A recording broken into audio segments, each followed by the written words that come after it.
we're very excited to have you here, and thank you so much to Dr. Lee Crawford for joining us. Before I go on to introduce our guest today, I just want to go over some housekeeping rules. So we'll be starting in just a minute, and Dr. Lee will speak for about 40 minutes. During this time, if you have any questions, you can use the question and answer function to post your questions. We will also have about 15 minutes dedicated to question answers at the end of the talk. And during this time, you can use the raise hand function. So Dr. Lee will be talking about a very important and a very interesting topic that we all deeply care about. He will be talking about education and schooling, and he is a senior research associate with the CGD's global education team. Previously, he's worked as an advisor with governments in different developing countries, including Rwanda, South Sudan, and he's also worked with the government of the UK. He has also served as a consultant for various international organizations, including the World Bank, African Development Bank, as well as the Asian Development Bank. He has a PhD from University of Sussex, and he has also studied at the University of Oxford and SOAS. So I will now hand over to Dr. Lee to sort of continue the session. Thank you so much for joining, everyone. I will now stop my share, and then Dr. Lee, you can go ahead and share your screen. Wonderful, thanks very much. It's a pleasure to be here virtually. I really appreciate the opportunity to talk to you all. So yeah, this is joint work with Abdullah Alam from ISAPS, the Institute for Social and Policy Sciences in Islamabad. So work was part of my PhD at the University of Sussex. And yeah, we're hoping to submit to a journal very soon. So any feedback would be warmly appreciated. And we're really interested in as well engaging with my team at the Centre for Global Development. We're really interested in engaging with the government. Our president from CGD met with the former education secretary before the new one came in. But you know, we're keen that our work is useful to policymakers as well as being academically useful. So a bit of background to start. This is the percentage of students attending private schools in different parts of the world, and there's been this. It's been relatively steady in high-income countries, but there's been this quite rapid growth across low and middle-income countries, from around 10% of students doubling to 20% of students over the last 20 years. And in Pakistan, you can see it's been even more rapid, and over a third of students in primary school now attending private schools, and you know, in some urban areas it can be even more, half of students. Similarly, in India, there's up to half of students in Delhi and some major cities attending private schools. So it's something that is an important phenomena when we're thinking about education. And it's something where we've just done a survey recently of bureaucrats, of officials from ministries of education working on education about their engagement with the global education system and the global education architecture. And by and large, officials were content with the advice they were getting from international organizations about most areas of policy, with the distinct exception of private schooling, where they just weren't getting the advice they needed. So I feel like it's an area that's increasingly important, and an area where, because it's so politically contentious, or can be, and ideological, countries aren't really getting the advice they need from international organizations about how they should be engaging with this private sector. And so one way of engaging, obviously, is through public-private partnerships, through which in education we tend to think of as public financing and private management of schools, which can be a little different to how we think of PPPs in other sectors, where you might be thinking about private financing for public goods. In education, we tend to be talking about public financing for schools that are either private schools or they are public schools that are then managed by a private organization. And this shows, this slide shows the growth as well in PPPs in Pakistan, which I think has been a real leader in this space. And, you know, was it one of the panelists here was just mentioning one of the first schools was contracted out in the late 90s in Pakistan. So there's this long history of engagement with the private sector in Pakistani schools.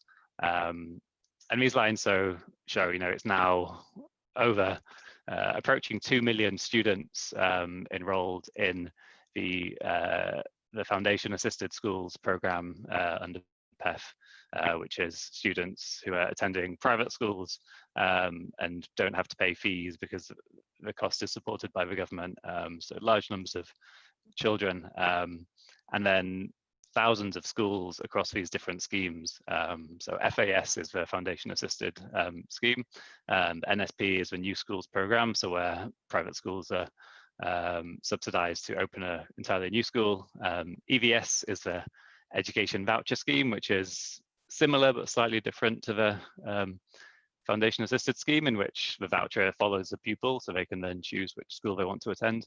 And then the newest of the programs is the PSSP, the Public School Supports Program, and that's going to be the focus of this paper. And it's a slightly different program where you're taking existing government schools and you're trying to turn them around by handing over management to a private operator, either an NGO or an individual, often a teacher or a head teacher who thinks they can manage their own school. And there's this really rapid increase in the PSSP program, growing to over 4,000 schools in a single year from 2016 to 2017. So it really, you know, came on the scene very quickly and at quite large scale. So what we do in this paper, we evaluate this this scheme, the Punjab Public School Support Program, which, as far as I can tell, is the largest ever transfer of management of public schools to private operators in the world. We use a difference in difference approach, so we're comparing early converting schools versus later converting schools. And to give a quick preview of the findings, we see this large increase in enrollment in these schools, that I think can be reasonably attributed to being fresh enrollment, but some reduction in quality and learning. And we'll get into that in more detail. So this is the genesis of this paper.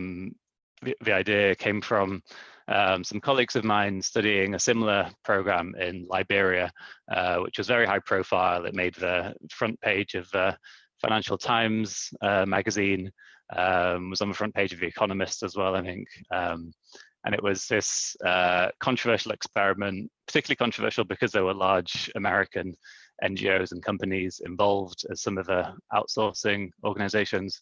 And the initial pilot ended up being 93 schools that were given from public schools that were given to private organizations to manage. And in the letters to the editor of the FT, there was this letter from one of the trustees of TCF saying, "Oh, this is very interesting. At TCF, we've just adopted 271 failed government schools, which is, 3 times the size of this very high-profile experiment in Liberia, and this is just one operator." So my eyes were really like, "Wow, this is amazing scale." So we need to go and see what's going on over here. And so, to put this into kind of broader perspective, as the Liberia program, which had 93 schools, there's a few small programs in Colombia that has a handful of schools. New Zealand have a few schools, South Africa. I think the model is similar to the charter schools in America and academies in the UK, which have grown over 15, 20 years to become quite large, but it's been a slow process over 15 or 20 years. So, you know, my kids go to the local school across the road that's now an academy, and most schools, the majority of schools in the UK are now academy schools, but it's been a slow process, and this is really a big bang, sharp shock over 1 year with the PSSP. And there's been similar programs in the past, have been in Pakistan that have been smaller scale and more slowly rolled out. But I think the PSSP really stands out for that speed and scale. And so, Dr. Lee, sorry to interrupt. There's one question with regards to, since we're talking about trends and the background. So Wayne is asking, what do you think happened in the late 90s to boost private school percentage, private school enrollment so suddenly from 17 to 30%? Do you think there was a particular government policy that was promoting this, or anything else that you are aware of? It's a good question. I don't think there's a perfect explanation. I mean, what I've left off that first graph was the low-income countries, but most of the growth in this initial figure comes from middle-income countries rather than low-income countries. So I think it's, you know, it's this new middle class. It's people who have a little bit more money than they had before and are feeling dissatisfied, I think, with government service provision, and are wanting to, you know, who can afford a little bit to try and find something better for their children. And, you know, the very poorest countries and the very poorest people in Pakistan and elsewhere, you know, will continue to go to the free government school option. But I think that's where I think that's more or less why there's been this explosion. It's this gap between people's demands and expectations and the government's response in service delivery. And it's a bit of a puzzle. We have some other research from Delhi in India showing that actually the quality of low-fee private schools that are quite popular is really bad and is certainly no better than government schools. And one reason that they are popular is that they at least purport to teach in English, and parents find that attractive. Even if, you know, the teachers are not exactly fluent in English, and you know, they aren't teaching the children English any better than government schools, but the fact that they advertise themselves as English medium is quite attractive as well. So those are my hunches, but I don't have, you know, hard evidence for that. And so, yeah, I think, you know, PPPs is one way the governments are thinking about responding to this growth. And it's, yeah, as I said, it's controversial, and there are some people who think that we should just ignore the private sector and focus on improving public schools so people can attend their local public school and not have to worry about that. And others who think it's worth trying to explore whether there are benefits from private schools that the public sector can support as children. And, you know, the government's ultimately responsible for the education of all children, whether they happen to be in a private school, I think, or a public school, and so bears some responsibility there. This big table, which is quite noisy, and there's a lot going on here, but it shows a kind of spectrum from of the different types of public-private partnerships. So on the left-hand side, the most public partnerships, and on the right-hand side, the most private. So it shows kind of how the PSSP fits into these types of schemes around the world. So you have, and I'd say the foundation assisted scheme in Punjab fits more on the right-hand side. It's existing private schools that are out there that are being subsidized with some regulation, but it's, you know, they're very much private schools versus in the Liberia case and in the even here in the UK, I think the schools are very much seen as public schools still. They just happen to be managed by a private organisation. And there's a whole different set of design features of these programs about whether they are allowed to charge top-up fees, which they are in some case, whether the teachers remain government teachers or can be freely hired. And there's a whole set of different configuration of design features that you could vary, and I don't think we have great evidence yet on which of these features really matter. But to focus on the PSSP program that we're looking at today, so these schools are not supposed to be charging any top-up fees. They're not supposed to be selective. The teachers can be hired by the private operator. So the existing government teachers were reassigned to other public schools. And that's a basic setup.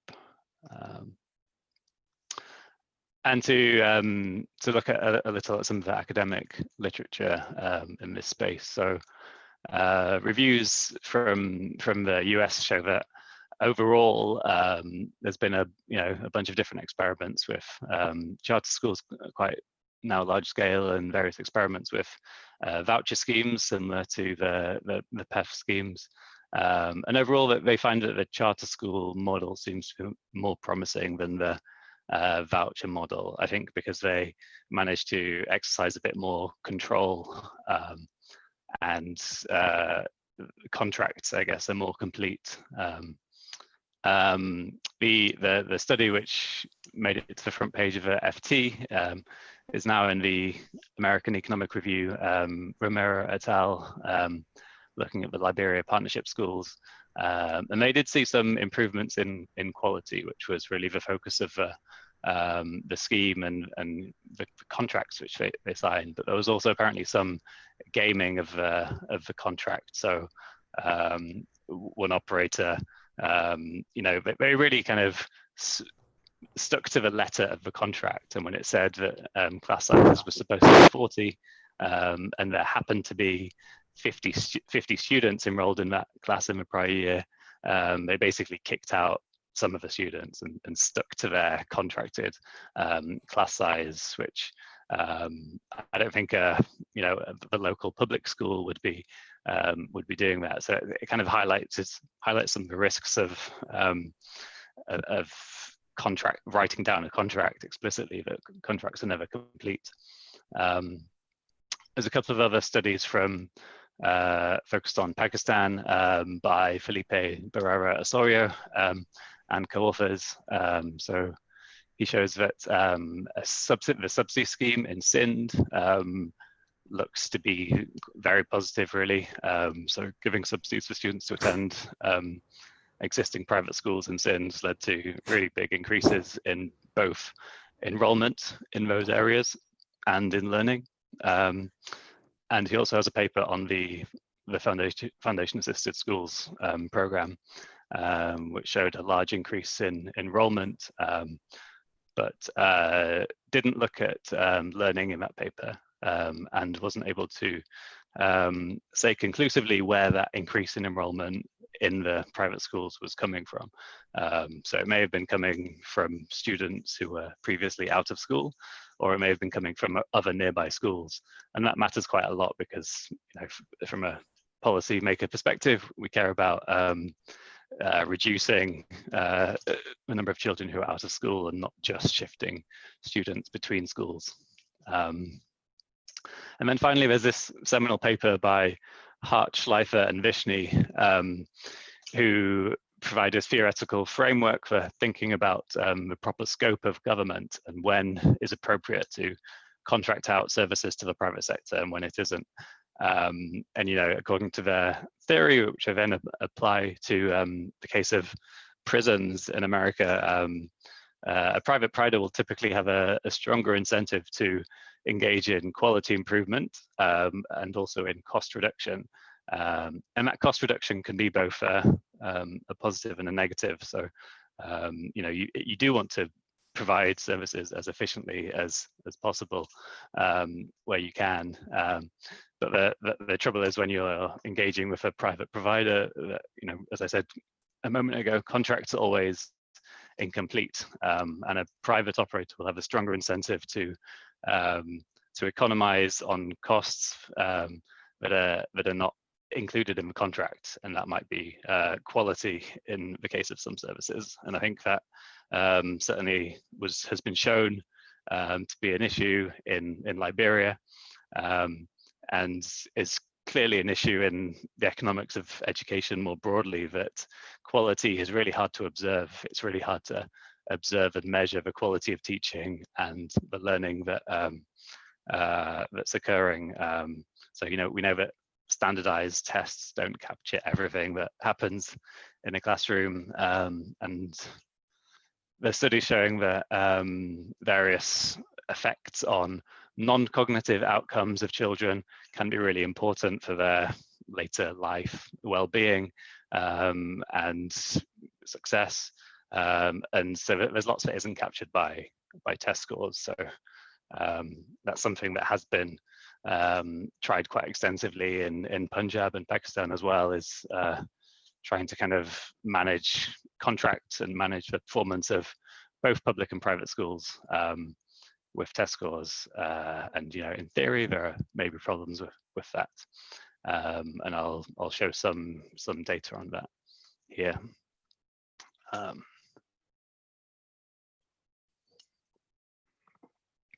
So this is a map showing the distribution of the PSSP schools across the province, labeling the what I'll call the treatment schools in the transparent circles, and the what I'll call the comparison or control schools in dark circles. And these are the program was phased over 3 or 4 phases to begin with, and I think more were planned. I'm not sure there have been any new phases, but essentially these schools were all selected according to the same or similar criteria. And as I understand, it was reasonably arbitrary which schools were included in the very first phase versus the second or third phase. And so that allows us this quasi-experimental setting to be able to compare these treatment and comparison schools. And so this map really just shows you that there was no particular clustering of these schools across the province. It's not like it started in one city and then went to another city. These schools were really scattered in a semi-random way across the province, which is good from a research standpoint. And so these are those criteria I just mentioned with which schools were selected into one of these phases. We don't know precisely which school was selected according to which criteria, but it was if you met any one of these criteria, you could be included for selection. And it includes being multi-grade and overcrowded, so having needing more classrooms or teachers and having a large number of students, being underutilized, so having very few students, having poor learning outcomes. And so here's where there was a bit of a difference. So in the initial phase, it was schools with a 0% passing rate on the grade 5 exams, the Punjab Exams Commission, PEC exams. And in phase 2 and phase 3, it was under 25%. So these schools aren't identical, but they have to be just similar enough. And some that were basically non-operational at the time. And so there was a total of 10,000 schools that meet one of these criteria and were eligible to be selected, and 3,500 were selected for this, for one of the initial 3 phases.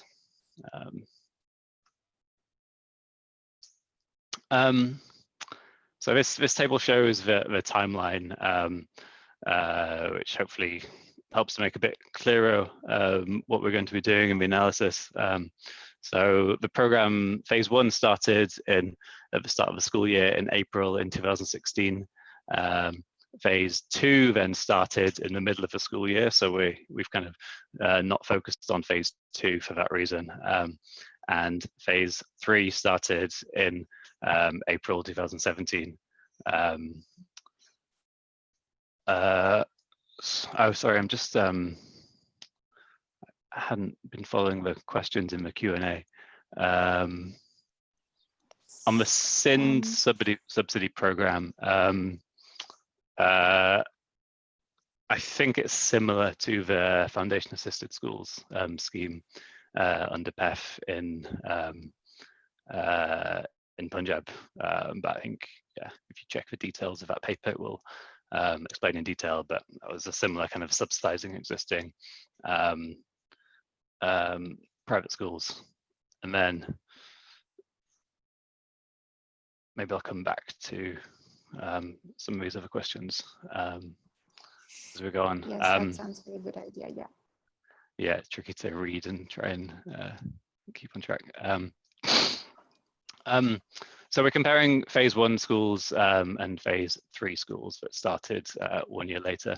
And I've brought together various sources of administrative data to try and do this. So there's EMIS, which is the annual school census. And so we have this for you know, going back to 2015, before and after treatment of all of these schools. And so that's going to be the main source on enrollment. We also have patches of data that I use essentially to kind of corroborate the numbers reported by schools. So, you know, administrative data has some strengths and weaknesses compared to survey data that a lot of researchers prefer to use.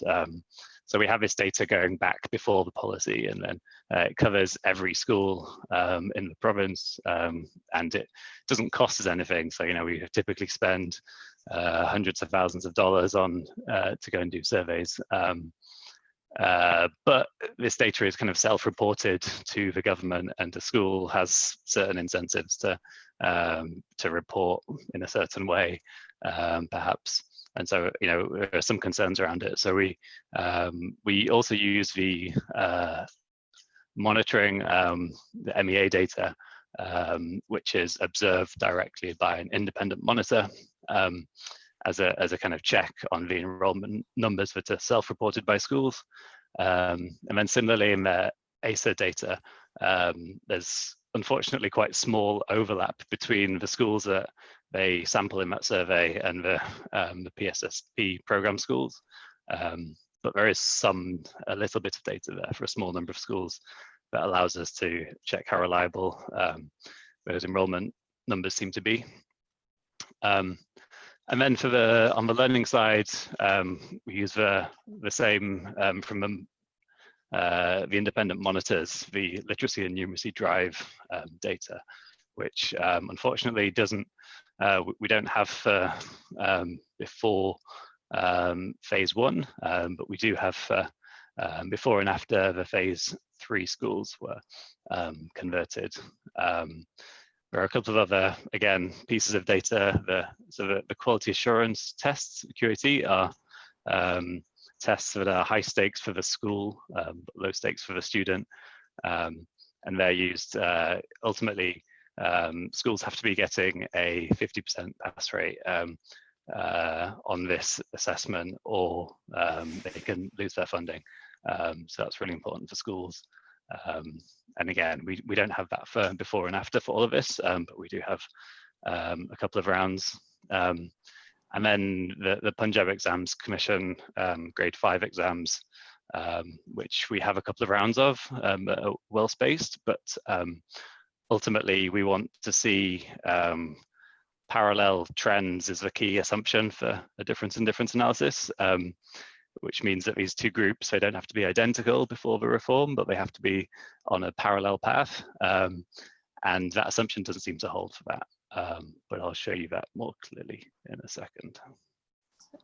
Dr. Lee, before we move on, so there was one question about selection criteria by Kate. And she was asking about non-functional schools, since only 1/3 of these schools were selected of the total 10,000 schools that you talked about. So she's asking, how should we think about these other closed schools, which were probably not incorporated into the analysis? And also, is there any reason why such a large percentage of non-functional schools was not selected in the sample? And presumably the closed schools don't appear in the sample at follow-up, and to the treatment for such schools is more like opening a school rather than privatizing a school. So could that be one of the reasons why that's the case? Yeah, that's a good question. I should probably dig into that. I'm not sure we have, but I could definitely do that analysis excluding those schools. Yeah, I think they are a kind of, it's 500 of 3,500, so it's a minority, but that's a good point, that it's quite a different reform potentially. Thanks.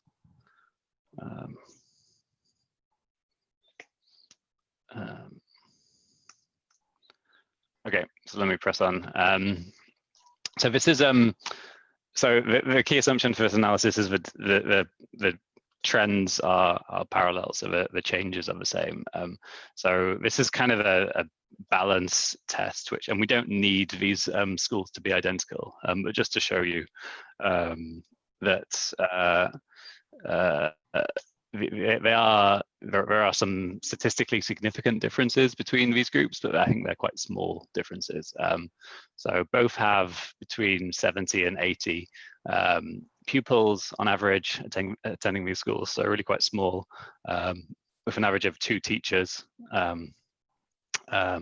about a 65% pass rate on average, despite that difference in the eligibility criteria on the pass rate, and similar average marks.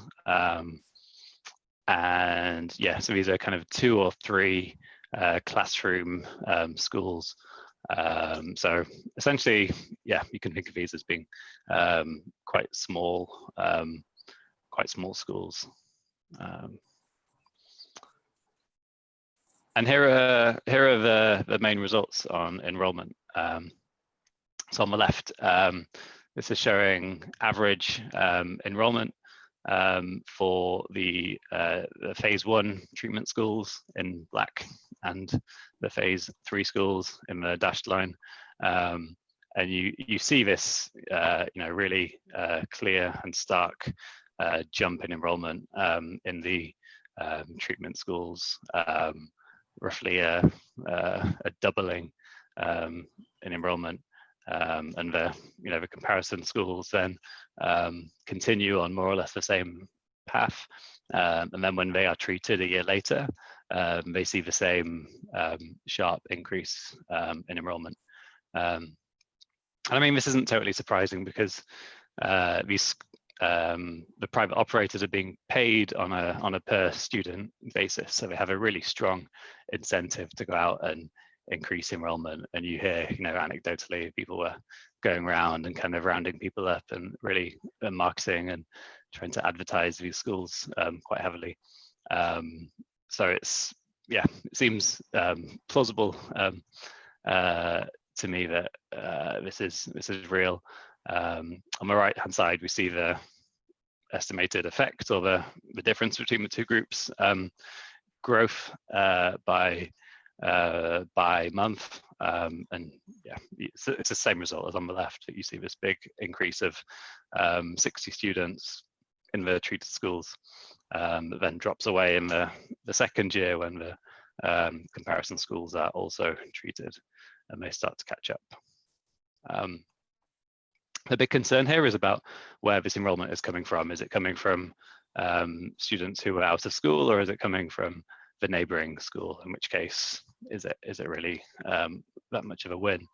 So the first thing I do is break down the increase in enrollment by grade. And so this table shows the regression coefficients on the difference in difference model. And so it's broken down by grade, and so you can see that most of the increase is in Kachi. So an increase in 40 students in Kachi, and an increase in 18.5 students for the whole rest of grades 1 to 5, and that also being larger in grade 1 and grade 2 than grade 5, a much smaller increase. So that seems, I think, consistent with the idea these schools are enrolling children who weren't previously enrolled at all, rather than just poaching students from other schools, which is somewhat reassuring. Next, I look at the schools that neighbour PSSP schools.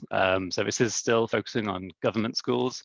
And what happens to a school that's neighbouring a phase 1 school, its closest neighbour. So we use GIS data to identify the closest school to each of these schools. And here we see these nice parallel trends with nothing really shifting when the schools are converted. So that's reassuring. If we thought that these schools were poaching lots of students from the neighbouring government school, you might see a big drop in enrolment here, and we don't seem to see that at all. But this is only focusing on public schools. So there are also obviously lots of private schools around, as we've discussed, and see these government schools that have been newly taken over by private management that are free might be quite attractive to people who are paying to send their kids to a private school. Unfortunately, we don't have the same panel data on private schools tracking them over time to be able to do the same analysis as this. What we do have access to is a census of private schools at a single point in time. So we aren't able to look at how enrollment changes over time in private schools. But the one thing we can do is look at how enrollment changes in PSSP schools, depending on how many private schools there are near to you. So we break that down here by the number of neighboring private school within, I can't remember the exact distance we used here, but within a narrow geographical area, are there 1, 2, 3, 4, or 5 or more private schools near you? And you might expect, if this was mostly poaching students from private schools, you might expect a bigger increase in PSSP school enrollment where there are more private schools than when there are fewer. And you do indeed see a difference here. So the biggest increases are for schools that have 4 or more private schools nearby. But you still see this increase for those that only have 1 or 2 private schools nearby. So I think this is consistent with the idea that there is some poaching of students from private schools, but not entirely. So there's still some, I think, real increase in enrollment going on. I skipped over one table here, which was looking at the distance to, this is the same analysis focusing on public schools, but looking at how close that public school is. So this is first looking at enrollment in all schools that neighbour a PSSP school. And there's actually, if anything, a slight increase in enrollment. And then we break it down. So if you're within 3 kilometers of a PSSP school, or within 2 kilometers, or within 1 kilometer, and these results vary a little and are all positive, which we don't have a great explanation for, I think, why you would see enrollment to go up in the public school that's neighbouring a newly converted PSSP school.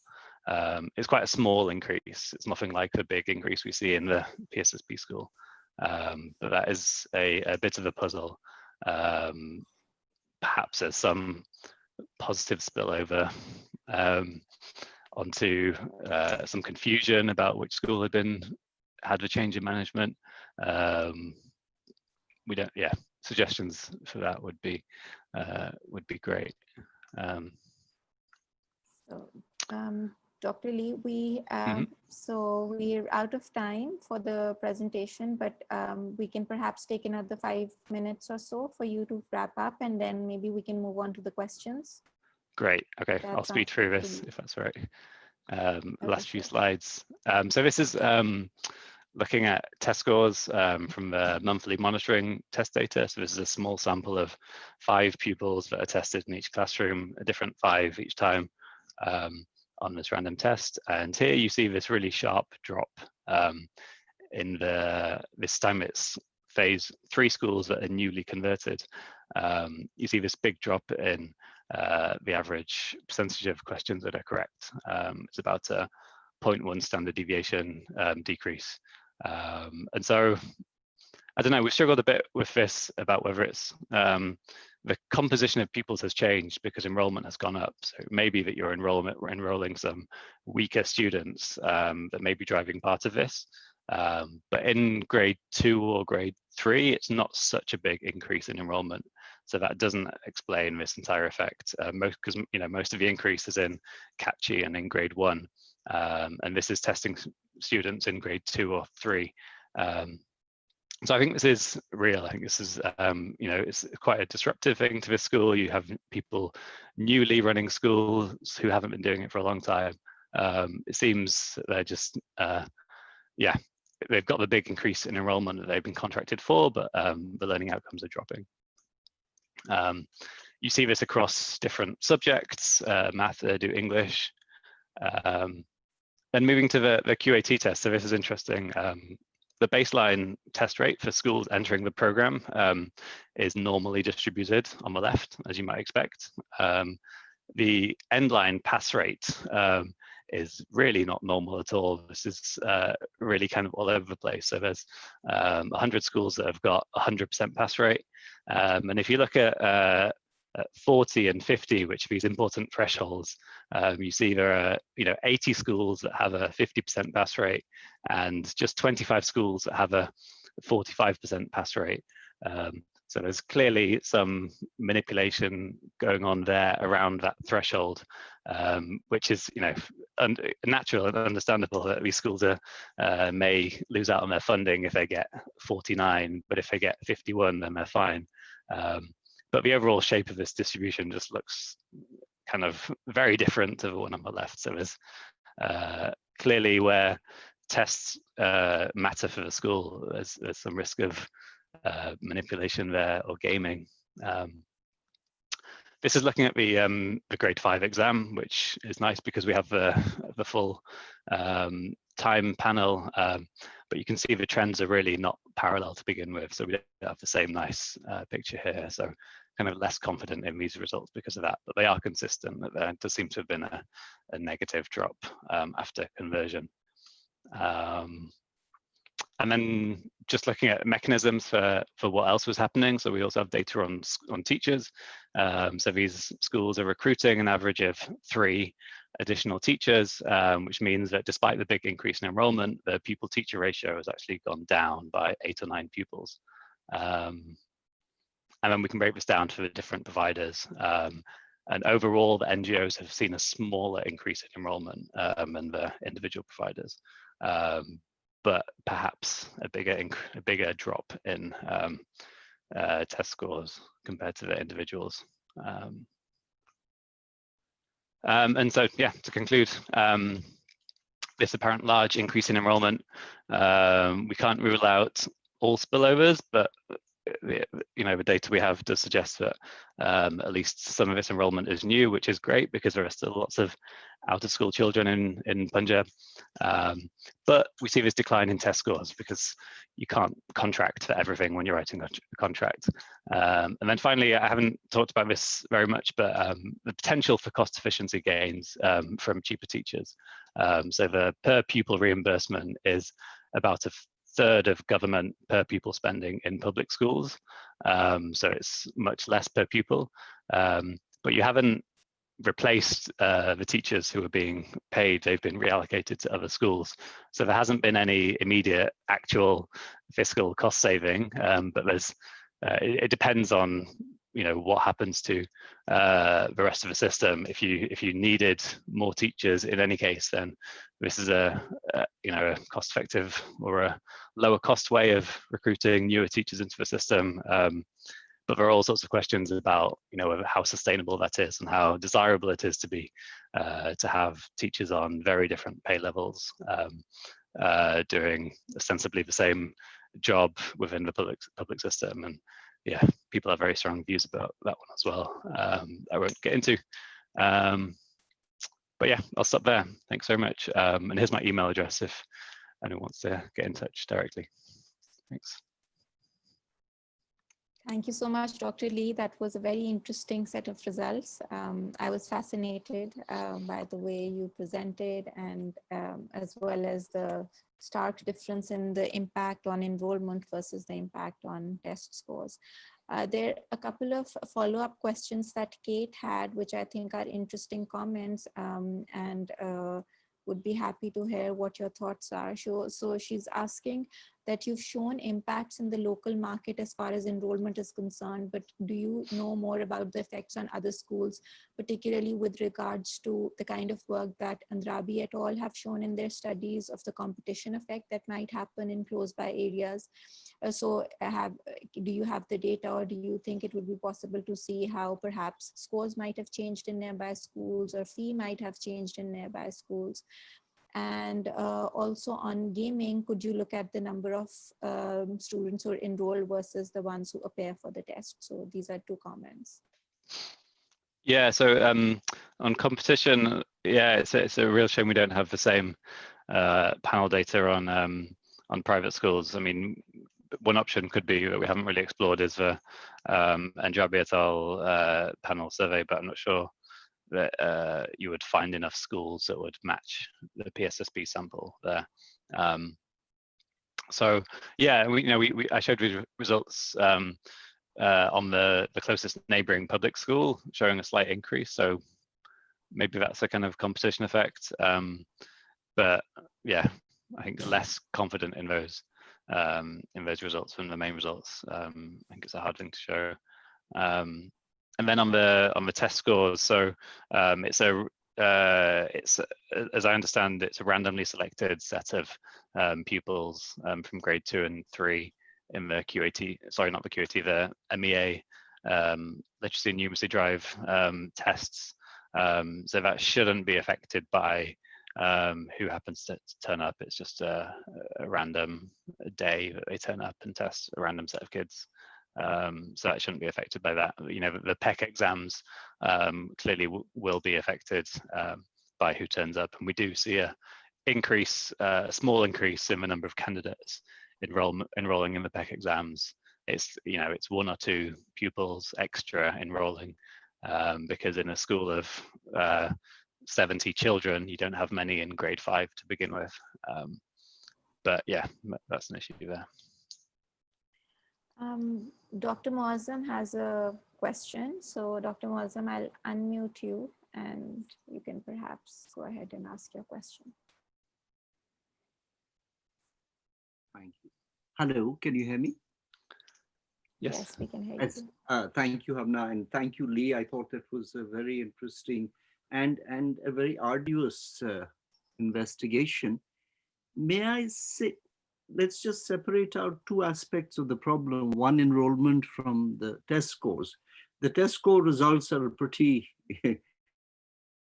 strong indictment of this whole experiment, but let's put a pin on it and put it aside. I am actually very concerned about the enrollment issue. And I was approaching it from the opposite point of view that you are, which is to say, I would want to see poaching, because let me give you the argument for it. Let's assume that you have a normal public school and you have different income groups around, and only the slightly better off working class kids can go to the school, the other ones have to go to work, right? And then you say we're going to set up a charter school to improve quality, blah, blah, blah. And if we're going to do that, then you would, and if there is some extent or perfect payment of fees, you would expect the slightly better off working kids to go leave the public school and go to the charter school.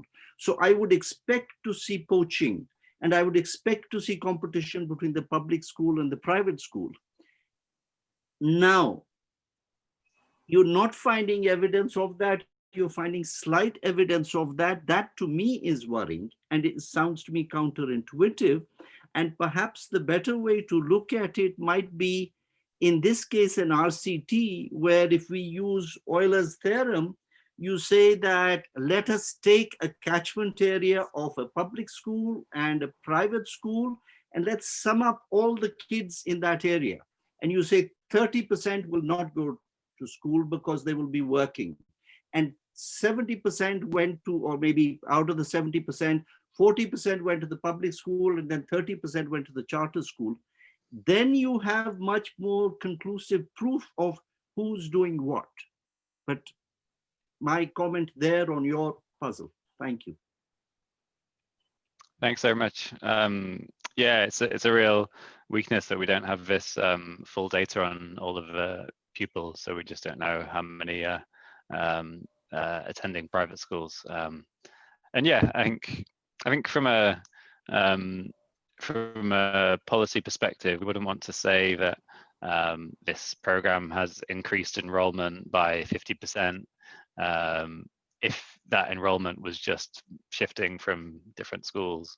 So I think that's quite an important distinction. And I think it's positive that the takeaway is that this does seem to have increased overall enrollment.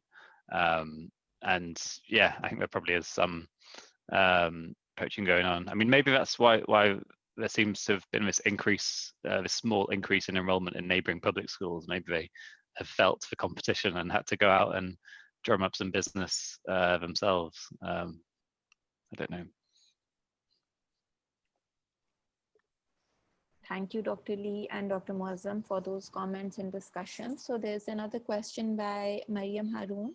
So we've been talking about enrollment and how perhaps that might have changed as a result of this program. Do you have any evidence on dropout rates? Do you think that one possibility for the big impact on test scores that we're noticing is that students dropped out from schools and therefore hence may have led to a change in composition?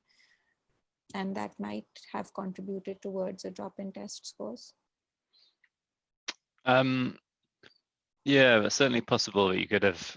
So we know that in aggregate enrollment has increased, and we don't know whether it's the same children or there could have been a lot of turnover. You might have been uncertain about these or unhappy with this new management and moved your children to a different school.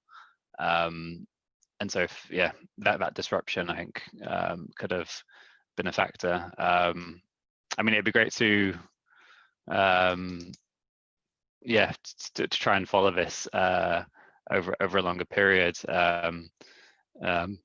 Unfortunately, the kind of natural experiment that we've used here was just lasted for a year before the other schools were converted. There might be another way of.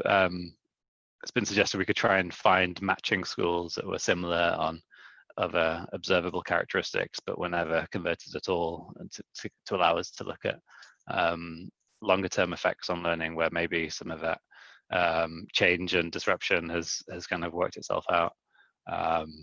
In any case, I think 0.1 standard deviation effect size, like what does that mean? And that's that's an average sized effect size I think we see from the literature, but it can often translate into quite small changes in the actual skills of pupils and what they can actually do. And I think there are big question marks about how we should value learning gains that are ultimately quite marginal, or learning losses that are quite marginal compared to access to schooling that we know has labor market impact. Like it changes people's life just attending school, even if it's quite a low quality school in which you don't learn a huge amount. It can still have lots of benefits. So yeah.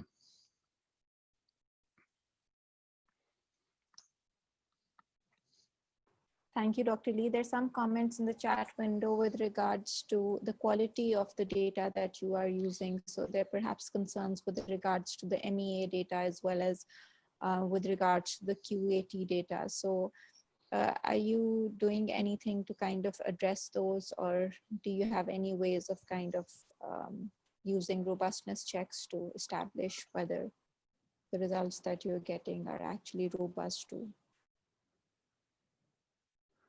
I mean, I think, you know, we try to triangulate a little across these different data sources, but yeah, I'm not sure we have otherwise a great answer to that. I think, yeah, for sure there are issues with data quality with this data. Yeah. Okay. Thank you. I think our panelist had a comment or a question, but she dropped out. So let's just see if she's joined back in. Yeah, there's Asya. Can you hear us?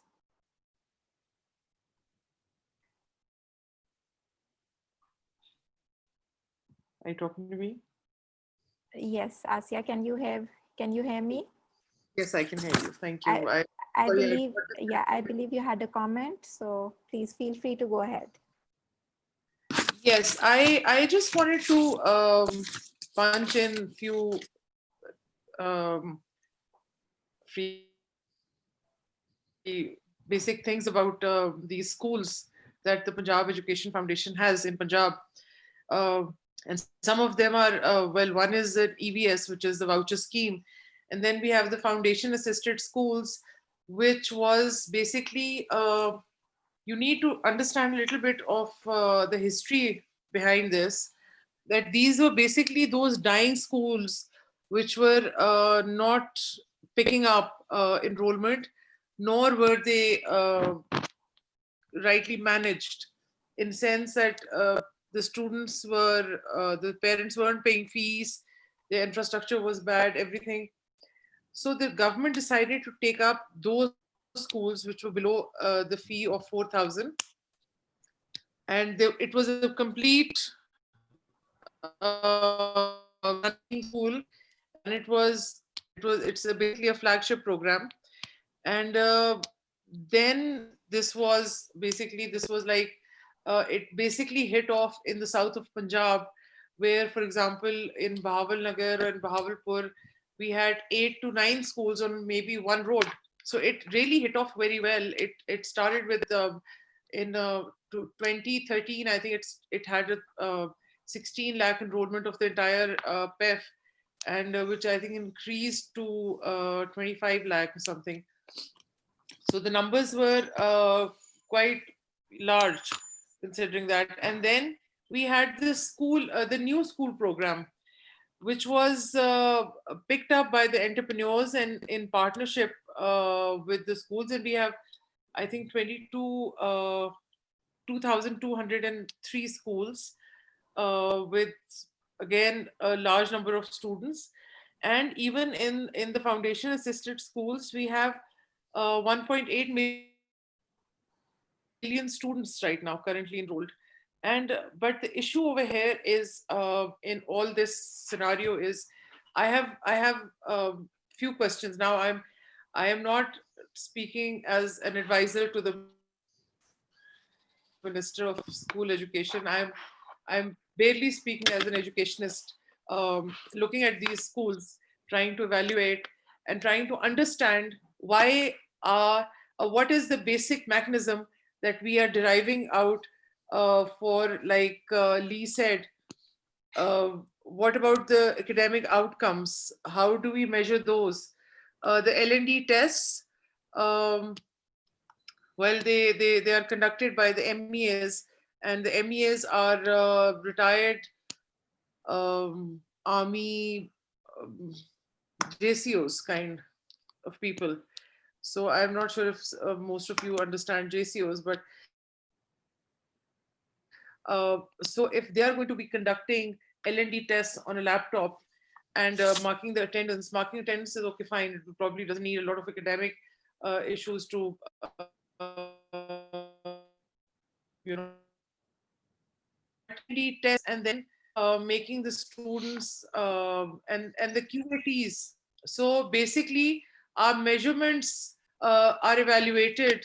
The students' outcomes, the academic outcomes are evaluated based on these academic outcomes of how much learning is happening here and how much are these teachers being looked after.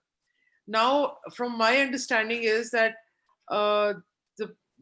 these foundation assisted schools and most of the PEF schools, that the teachers that I have at least spoken to or interacted with have get a salary of below 5,000, some of them. So how do you possibly expect? I work pro bono, so it's it's a different thing. But a teacher who's working for a livelihood is getting paid less than, or maybe 5,000 or a little more. The maximum, I think they have a cap limit, if I'm not wrong. So how can you? What kind of learning is this teacher giving, or what kind of a qualification does this teacher have? Forget that also. So my question is that how do you measure the learning outcomes correctly of these students? Like I saw in the Lee's one of his presentation was very remarkably done. Some of it I've seen, Mr. Abdullah. I think they did a third party evaluation also on these same PEF schools. So I went through that also. But I'm still trying to figure out where are we missing the link? How can we improve these schools? And because right now, currently, we have 7,007 PEF schools and somewhere around 4,200 PSSP schools currently enrolled in Punjab. So in order to take these up, and then also because like the minister's office keeps getting a lot of, these days we have a lot of issues with the PEF partners, and they keep sending us pictures, both sides, the PEF schools also, and the people who are against the PEF schools. And to me, some of them are doing really well, and some are doing, well, I don't want to show you the pictures, but I do have some of them. And so everything which is done, even if you call it a teacher training, if it's a CPD program, if it's anything else regarding learning of a child, it has to be measured, whether it's an assessment, whether it is learning of the imparting knowledge of the student, the teacher in the classroom, what kind of pedagogical skills she is giving. So all these things, they need some sort of an evaluation. And I frankly, because I work very closely with these schools, and I've been to a lot of these schools also. So if you see, the ground reality is something extremely different from what we see in our documents.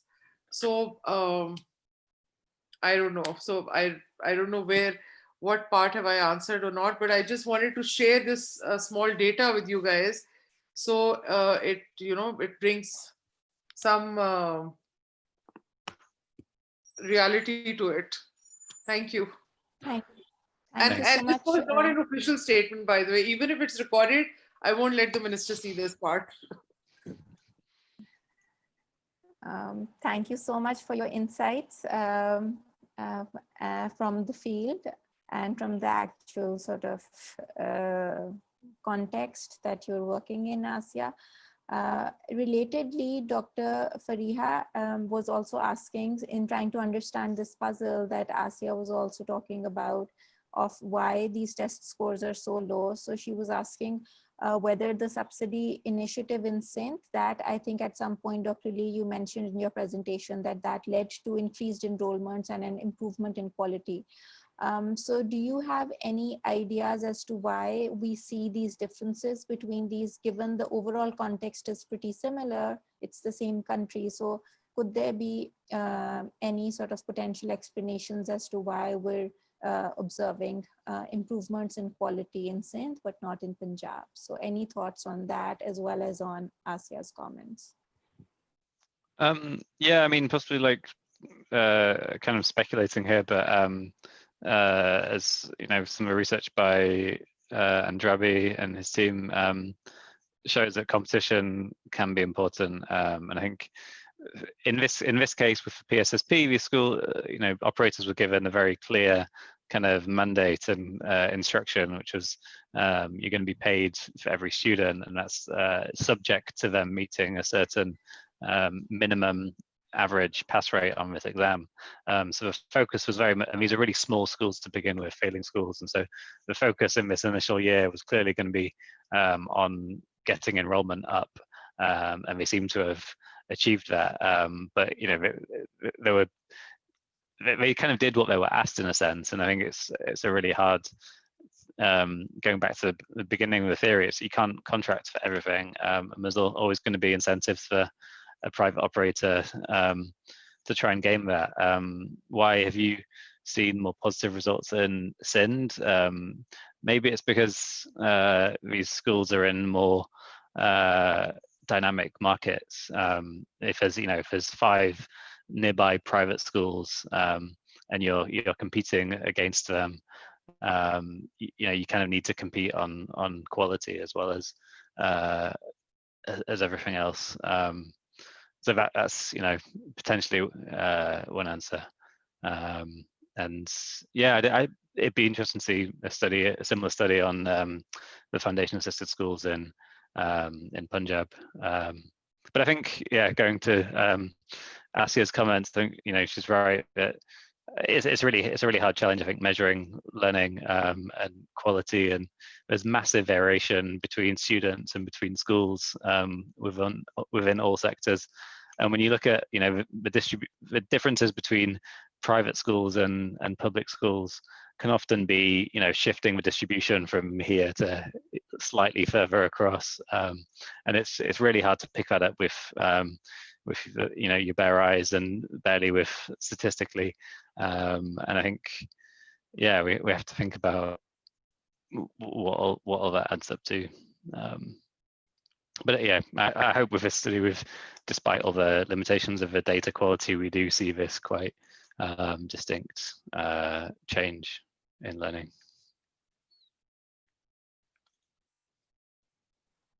Thank you so much, Dr. Lee. I think we're over time, so thank you everyone who stayed back and for a very sort of insightful and engaging discussion. Thank you for joining us, Dr. Lee. And for everybody else, please don't forget to tune in 2 weeks later for Tim Doberman's talk on ending the circular debt and trying to reform Pakistan's energy sector. So looking forward to seeing you guys again in 2 weeks.